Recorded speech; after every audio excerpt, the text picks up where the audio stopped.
अस्सलाम वालेकुम दोस्तों, कैसे हैं आप सब। इस सीरीज में हम बात करने वाले हैं दुनिया में मौजूद यूनिक लोग के बारे में जिन्होंने दुनिया में अपनी अलग पहचान बनाई। कुछ लोग नेचुरली अनोखे थे और कुछ लोगों ने खुद को यूनिक बनाने के लिए तरह तरह के अजीबोगरीब काम किए। अगर आप भी इस सीरीज का हिस्सा बनना चाहते हैं तो चैनल को सब्सक्राइब कर दें, साथ में बेल आइकन को प्रेस कर दें ताकि आने वाली यूनिक वीडियो आप तक सबसे पहले पहुंचे। तो बिना टाइम वेस्ट करते हुए आज की वीडियो को शुरू करते हैं। आज हम बात करने वाले हैं दुनिया की सबसे छोटी लड़की के बारे में। जी हाँ, आपने सही सुना, दुनिया की सबसे छोटी लड़की ज्योति अमगे 16 दिसंबर 1993 में पैदा हुई।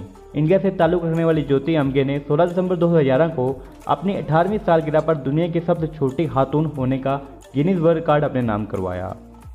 इनकी हाइट 2.06 फीट और इनका वेट 5 kg है। इनकी हाइट एक बीमारी की वजह से रुक गई जिसका नाम है पैरामोर्डिकल डिवार्फिज्म, जिसकी वजह से इनकी हाइट 3 साल की उम्र के बाद से रुक गई। ज्योति को 2009 में body shock episode 2 feet height 3 में दिखाया गया। इसके अलावा इनको 2012 में बिग बॉस 6 में दिखाया गया। इसके अलावा इनको अमेरिकन हॉरर स्टोरी मिथारम शॉर्ट फिल्म में बतौर एक्ट्रेस कास्ट किया गया और कई टीवी शोज पर बुलाया जा चुका है। ज्योति के नाम गिनीज वर्ल्ड रिकॉर्ड के अलावा और भी कई रिकॉर्ड हैं। 2012 में इनकी मुलाकात दुनिया के सबसे छोटे आदमी चंद्र बहादुर से हुई, जिन्होंने गिनीज वर्ल्ड रिकॉर्ड के 17वें एडिशन के लिए एक साथ पोज दिया। इनका वैक्स से बना स्टैचू लोनावला के म्यूजियम में महफूज है। ज्योति का कहना है कि इनको जहां छोटी हाइट की वजह से पॉपुलैरिटी मिली, वहीं दूसरी तरफ इनको काफी सारी मुश्किलात का सामना भी करना पड़ता है, जैसे कि उन्हें भागने में और जंप करने में काफी ज्यादा मुश्किल होती है। ज्योति के रूम को इनके हिसाब से डिजाइन किया गया है। दोस्तों, आपने सुना होगा और मूवीज में देखा होगा कि हमसे पहले आने वाले इंसानों की हाइट कितनी ज्यादा हुआ करती थी, लेकिन आजकल वो हाइट कम होकर तकरीबन 5 फीट तक आ गई है। लेकिन अभी भी दुनिया में ऐसे लोग हैं जो कि आज भी हाइट में सबसे लंबे हैं। दोस्तों, आज हम जिस इंसान के बारे में बात करने वाले हैं वो एक साथ 2 गिनीज वर्ल्ड रिकॉर्ड अपने नाम करवाने के साथ साथ एक बास्केटबॉल चैंपियन भी रह चुका है और इनकी हाइट 7 फीट 9 इंच है। आज हम बात करने वाले हैं सन मिंगमिंग की, जो कि एक बास्केटबॉल प्लेयर के साथ साथ दुनिया के सबसे टॉलेस्ट इंसान हैं। सन 23 अगस्त 1983 में चाइना में पैदा हुए। स्कूलिंग खत्म करने के बाद सन ने विंटोरा कॉलेज से अपनी बाकी तालीम मुकम्मल की। हमेशा से इन स्पोर्ट में काफी दिलचस्पी थी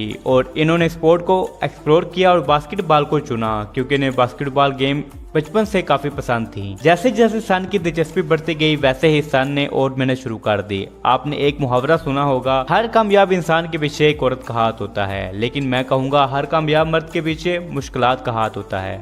जो मुश्किलों से लड़ गया वो कामयाब और जो पीछे रह गया वो भी निकल नहीं पाता। और यही हुआ सन के साथ। एक दिन प्रैक्टिस करने के दौरान सन के पेट में अचानक से दर्द शुरू हो गया और जब डॉक्टर को दिखाया गया तो डॉक्टर ने बताया कि इनके पेट्रोटरी गदूद से मुंसलिक एक ट्यूमर है जो कि अर्ली स्टेज पर है। अगर इसे अभी निकाल लिया जाए तो आप बच सकते हैं, लेकिन ये ऑपरेशन बहुत एक्सपेंसिव था। सन के पास ना तो इंश्योरेंस था और ना $1 लाख की रकम। सन ने अपने स्पोर्ट इंचार्ज से बात की और इन्होंने एक फंड रेज किया और फाइनली 26 दिसंबर 2005 को ट्यूमर को हटा दिया गया। इसके बाद सन ने अपनी मेहनत को और भी ज्यादा कर दिया और 2006 को अपना पहला मैच डॉज सिटी लेजेंड की तरफ से खेला। इसके बाद उन्होंने 2007 में मैरीलैंड नाइट, ग्रैंड रैपिड और फ्यूर्जा रेजिया की तरफ से लगातार 3 मैचेस खेले। 2008 में ग्रैंड रैपिड की तरफ से खेला। लगातार ग्रेट परफॉर्मेंस के बाद 2012 में ये बास्केटबॉल चैंपियन बने और इसके बाद 2014 में फिर से चैंपियन बने। चैंपियन बनने के साथ साथ ये और भी मकबूल तब हुए जब इनका नाम गिनीज वर्ल्ड रिकॉर्ड में दुनिया का सबसे बड़ी हाइट होने की वजह से दर्ज किया गया।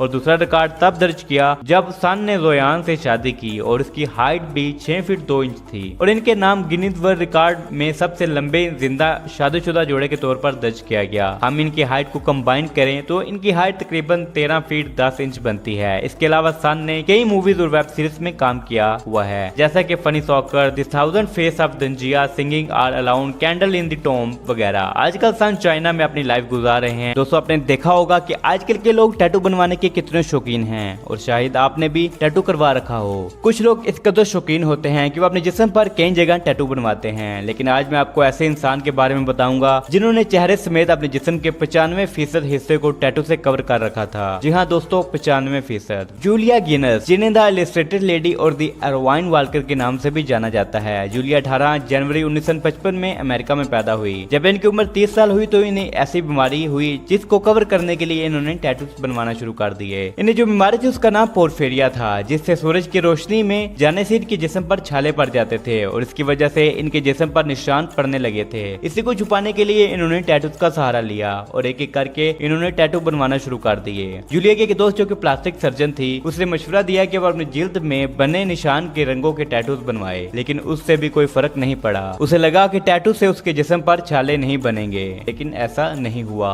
जब इससे कोई फायदा नहीं हुआ तो उन्होंने रंगीन टैटूज टैटूज आजमाने का फैसला किया और आखिरकार उन्होंने रंगीन टैटूज बनवाना शुरू कर दिए, जिसमें इनके पसंदीदा कार्टून, पसंदीदा अदाकार और यहाँ तक एक सेल्फ पोर्ट्रेट शामिल था। जूलिया उस पर लोगों की नजरों में आई जब इन्हें एक शो में इनवाइट किया गया जिसका नाम था रिप्लाईज बिलीव इट और नॉट। उसके बाद जूलिया मकबूल हुई और उन्हें एक गाने की ऑफर आई तो उन्होंने इस गाने में भी काम किया। उस गाने का नाम पिंक था। जूलिया का नाम Guinness book of world record में दुनिया के सबसे ज्यादा टैटूज वुमन होने के लिए दर्ज किया गया। कुछ साल गुजरने के बाद भी जब इनकी हालत में कोई बेहतरी नहीं आई तो उन्होंने फैसला किया कि वो अपने जिस्म से सारे टैटूज को हटवाएंगी, लेकिन ये इतना आसान नहीं था। उन्होंने लेजर ट्रीटमेंट का सहारा लिया लेकिन वो नाकाम रही। इसी के चलते 11 अगस्त 2016 को इनका इंतकाल हो गया। मैं आपके साथ शेयर करने वाला हूँ एक ऐसे इंसान की कहानी जिसे सुनकर आप अपने फ्यूचर के लिए और भी पैशनेट हो जाएंगे और इस वीडियो के बाद आप भी कहेंगे नेवर गिव अप। जी हाँ दोस्तों, टॉम स्टैनीफोर्ड, शायद ही आपने इनका नाम सुना हो। टॉम स्टैनीफोर्ड 1 जुलाई 1989 में एक्सेटर में पैदा हुए और इन्होंने अपनी तालीम यूनिवर्सिटी ऑफ एक्सेटर से की। टॉम को यूसीआई ने आर्थिक तौर पर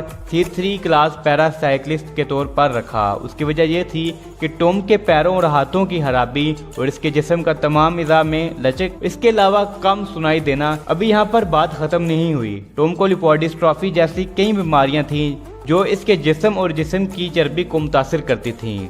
इस हालत की वजह से टॉम को 2013 में इसे दुनिया का सबसे पतला इंसान होने के लिए जाना जाने लगा। टॉम के अंदर साइकिलिस्ट बनने का जुनून सवार था।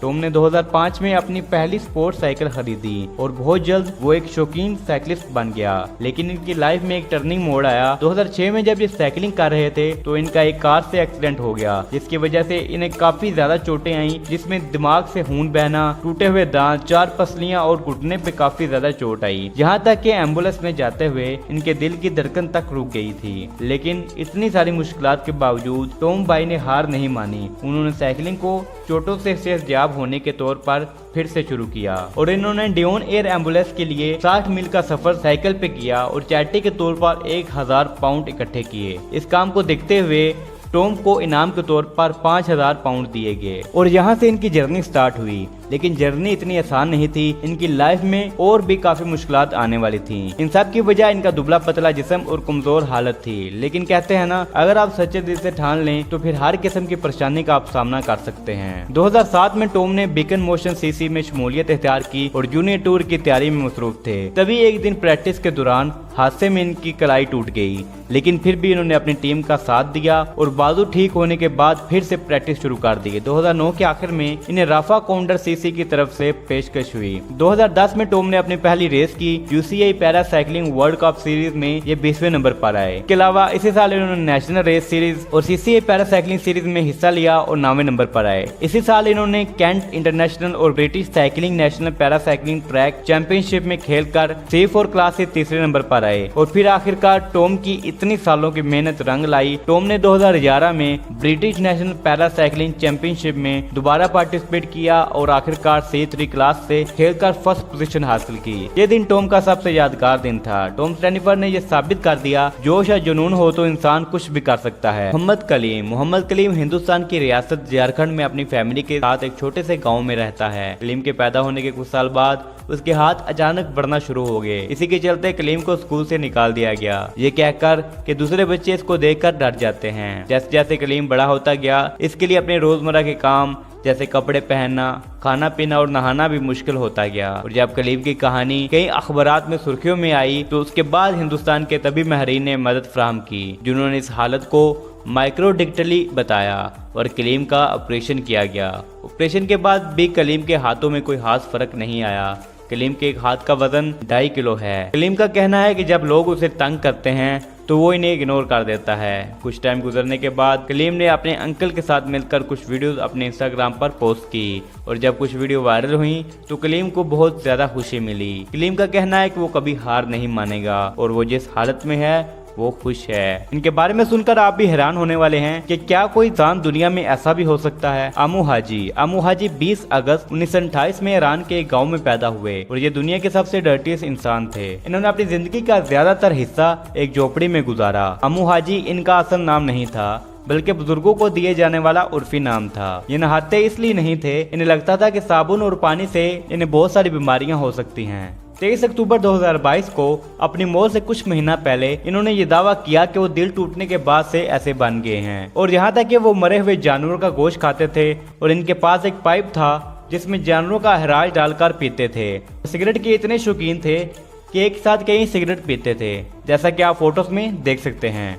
अपनी गैर सेहतमंद तर्ज जिंदगी के बावजूद 94 साल की उम्र तक जिंदा रहे, और जब इनके गांव के लोगों ने इन्हें नहाने पर आमादा किया तो ये 60 साल के बाद नहाए। इनका कहना था कि सफाई अपने साथ कई बीमारियां लाती है। इन्होंने अपने बालों को काटने की बजाय आधे से ज्यादा बाल जला लिए थे, और जब इनको नहलाया गया तो इसके चंद माह बाद वो इंतकाल कर गए। आज की वीडियो वाकई काफी हैरत अंगेज थी। अगर अभी तक आपने यूनिक पीपल सीरीज के पहले एपिसोड नहीं देखे तो मेरी रिक्वेस्ट है जाकर वो भी देखें, और यूनिक पीपल सीरीज का हिस्सा बनने के लिए चैनल को सब्सक्राइब कर दें। जिनके बारे में बात करने वाले हैं इनकी लाइव स्टोरी सुनने के बाद आप सब लोग हैरान हो जाएंगे। अगर आप चैनल पर नए हैं तो हमारी हौसला अफजाई के लिए चैनल को सब्सक्राइब कर दें और वीडियो को लाइक कर दें। इस वीडियो को लास्ट तक देखिएगा, मेरा दावा है ये वीडियो आपकी जिंदगी बदल देगी। कहा जाता है कि जब ये पैदा हुए तो ना सिर्फ डॉक्टर इनकी पैदाइश पर खौफजदा थे, बल्कि उसकी मां ने उसे देखकर मुंह फेर लिया था, और उसकी हालत का मेडिकल साइंस के पास कोई इलाज नहीं था, क्योंकि ना सिर्फ वो दोनों हाथों पैरों से महरूम था, बल्कि सिरे से उसकी टांगें और बाजू मौजूद ही नहीं थे। दोस्तों, आज इनकी उम्र तकरीबन 41 साल है। जरा सोचिए इन्होंने 41 साल बिना हाथों और पैरों के कैसे गुजारे होंगे। दोस्तों, मैं बात कर रहा हूँ निकोलस जेम्स वुजूसिक की, जो आज एक कामयाब मोटिवेशनल स्पीकर हैं जिन्होंने लाखों इंसानों की जिंदगी बदल दी। अगर इनकी लाइफ के बारे में पढ़ें तो आप अपनी सारी परेशानियां भूल जाएंगे, क्योंकि ये आधे अधूरे जिस्म के बावजूद अपनी मुकम्मल और भरपूर जिंदगी जी रहा है, बल्कि करोड़ों बुझी आंखों में उम्मीद की रोशनी और मायूस दिलों में जोश की आग भड़का रहा है। ये 7 किताबों का मुसन्निफ है और इनकी अक्सर किताबें न्यूयॉर्क बेस्ट सेलर का हिस्सा भी रह चुकी हैं। इनकी किताबों की मकबूलियत का अंदाज़ा इस बात से लगाया जा सकता है कि इनकी किताबों का तर्जुमा 40 से ज़्यादा ज़ुबानों में हो चुका है। इनकी लाइफ में इतने अप्स एंड डाउन्स के बावजूद ये आज एक मोटिवेशनल स्पीकर हैं और लाखों लोगों की जिंदगी बदल रहे हैं। दोस्तों, ये अपनी इसी काबिलियत की वजह से आधी से ज्यादा दुनिया घूम चुका है। इसके अलावा दुनिया भर के न्यूज चैनल इनका इंटरव्यू लेने के लिए लाइन में लगे रहते हैं। दोस्तों, इन्होंने अपनी जिस्मानी मजदूरी को अपनी शौक की राह में रुकावट नहीं बनने दिया। वो फारिग वक्त में फुटबॉल खेलते हैं, तैराकी करते हैं, कश्ती चलाते हैं, और यहाँ तक कि इन्होंने स्काई डाइविंग भी कर रखी है। इनका कहना है कि माजूर लोगों को व्हील चेयर देने से या इनके लिए कोई इमारत बनाने से तब्दीली नहीं आएगी। इन्हें इत्मीनान देने की जरूरत है कि आप भी कुछ कर सकते हैं। किम गुडमैन 1976 को शिकागो में पैदा हुई। किम गुडमैन दुनिया की सबसे बड़ी आंखों वाली खातून हैं। इनको इस टैलेंट का तब पता चला जब इनके सर पर चोट लगी। ये अपनी आंखों की गोलियों को 11 मिलीमीटर तक बाहर निकाल सकती हैं। शुरू में इन्हें काफी ज्यादा मुश्किल लगता था, लेकिन अब ये किसी भी वक्त अपनी आंखों को बाहर निकाल सकती हैं। इनके बारे में दुनिया को तब पता चला जब इनको डेविड लेटरमैन के साथ लेट शो में देखा गया। 2004 में गिनीज वर्ल्ड रिकॉर्ड ने अपनी 50वीं सालगिरह पर किम गुडमैन के इस टैलेंट को अब तक के 10 बेहतरीन कारनामों में शामिल किया। आजकल किम गुडमैन शिकागो में राइश पजीर हैं। हमेशा की तरह आज भी हम एक ऐसे इंसान के बारे में बात करने वाले हैं जो कि बाकी लोगों से काफी यूनिक है। आज की वीडियो देखने के बाद शायद ही आपको यकीन हो कि ये इंसान बिल्कुल रियल है।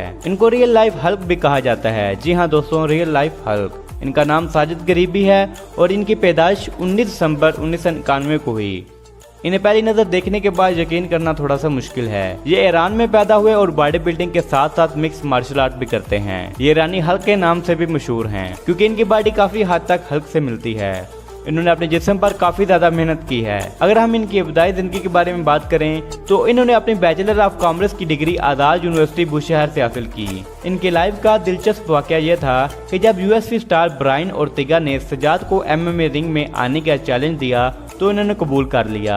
ओर्तेगा ने कहा कि वो सज्जाद से 240 पाउंड कम वजन के बावजूद ईरानी हल्क यानी सज्जाद को हरा देंगे, लेकिन ये मैच किसी वजह से मनसूख हो गया। 2012 में इन्हें शाम में दाइश के खिलाफ लड़ाई में हिस्सा लेने की पेशकश हुई। इन्होंने कहा कि मैं अपने मुल्क का मुहाफिज हूँ और मैं जनरल सुलेमानी और सब फौजियों को शुक्रिया अदा करता हूँ। इन्हें ईरानी फिल्म में एक किरदार की पेशकश भी हुई। ये आजकल ईरान के शहर बुशहर में अपनी लाइफ गुजार रहे हैं। एबी और ब्रैटनी जुड़वा बच्चे तो आपने कई देखे होंगे, पर शायद ही आपने इस तरह का जुड़वा बच्चे देखे हों। एबी और ब्रैटनी का पूरा नाम एबिगेल लोरेन हैंसल और ब्रैटनी ली हैंसल है। इनकी पैदाइश 7 मार्च 1990 में अमेरिका में हुई। दुनिया ने पहली बार एबी और ब्रैटनी को 1996 में देखा, जब मारूफ सेलिब्रिटी ओपेरा विनफ्री ने इन्हें अपने शो में बुलाया। इनकी पैदाइश के बाद से ही इनकी कहानी दुनिया भर के मैगजीन और मीडिया हाउसेज में छाई रही। इनकी अगर हम जिसामत की बात करें तो इनके 2 सर और 1 दर्द जुड़े हुए हैं। हर एक अपना दिल, मैदा और रीढ़ की हड्डी है। जब इनकी पैदाइश हुई तो उस वक्त इनके 3 बाजू थे, लेकिन तीसरा बाजू बिल्कुल छोटा था जिसे ऑपरेशन करके हटा दिया गया। दोनों अपना एक हाथ और एक पाँव कंट्रोल करती हैं। ये कुदरत का एक नायाब करिश्मा है। इन्हें हर काम करने के लिए एक दूसरे का सपोर्ट करना पड़ता है, जिसमें खाना खाना, खेलना और कार चलाना शामिल है। अलावा इन्होंने 2012 में TLC पर अपनी ही reality television series Abby and Brittany में बतौर अदाकारा काम किया। अगर हम इनकी लाइफ के बारे में बात करें तो इन्होंने 2008 में मेयर लोथर स्कूल से ग्रेजुएशन किया। इनके बाद इन्होंने मैनसोटा के ऑर्डन हिल में बेथल यूनिवर्सिटी से तालीम पूरी की। 2013 से दोनों बच्चों को पढ़ाती हैं। इन्होंने साबित किया कि ज़िंदगी में कितनी भी मुश्किलात क्यों ना हो, इनसे बाहर निकलने का कोई ना कोई रास्ता ज़रूर होता है। इनकी लाइफ स्टोरी सुनने के बाद मुझे उम्मीद है कि आप काफ़ी ज़्यादा मोटिवेट हुए होंगे। आज की वीडियो को यहीं पे एंड करते हैं। आपको ये वीडियो कैसे लगी कमेंट सेक्शन में ज़रूर बताएं और चैनल को सब्सक्राइब कर दें इस तरह की इंटरेस्टिंग वीडियोस देखने के लिए। मिलते हैं नेक्स्ट वीडियो में, तब तक के लिए अपना ख्याल रखिएगा।